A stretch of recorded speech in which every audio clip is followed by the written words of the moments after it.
දැන් බලන්න හරි මේකේ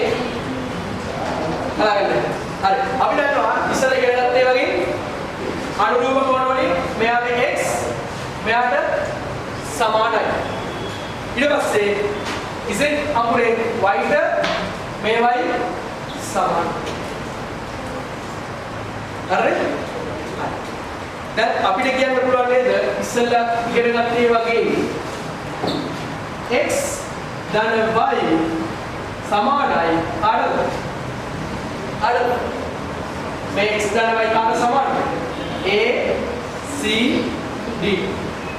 ඉතින් එතරම් තිබ්බ ඇත්තටම කිව්වොත් x ධන y හරි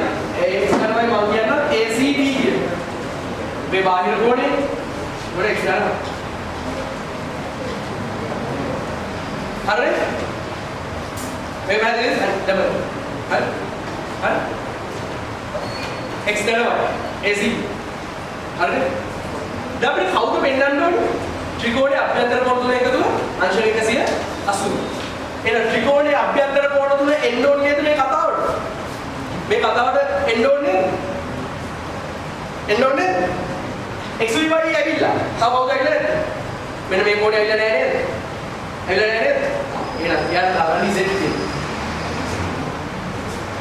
හරිද හරි එහෙනම් මම මේ පැත්තට බලන්න මම මේ පැත්තට z කියලා එකේ එකතු කරනවා මොකද්ද ප්‍රත්‍යක්ෂ භාගයේ acd ට එකතු කරනවා කවුද z ඒත් මොකද වෙන්නේ එකම රාශිය එකම දෙයකට එකතු කරාට වෙනසක් වෙන්නේ නැහැ ඒ සමාන තේරුණාද ප්‍රත්‍යක්ෂ උදේ කරාට ඒ ප්‍රත්‍යක්ෂ භාගය එහෙනම් දැන් මේ ACD කියන්නේ මෙන්න මේ කෝණය එයාට කවුද එකතුනේ Z එහෙනම් බලන්න ACD Z කියලා කියන්නේ මෙන්න මේ කෝණය ඊයේ දර්ශන එහෙනම් 180යි මේ පැත්ත x ධන y ධන z සමානයි කියන අංශ x y z කියන්නේ කවුද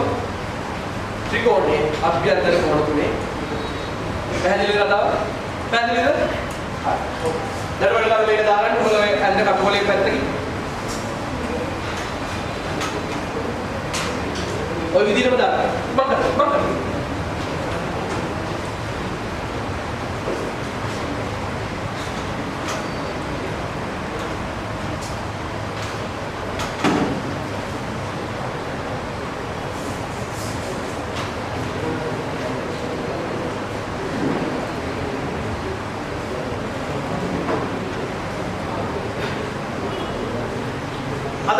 प्रत्यक्ष भाग अरे इसे मैंने मेरी महाराणा से डालकर प्रत्यक्ष भाग प्रत्यक्ष कल देर रहा तो कोई देर रहा है क्या करें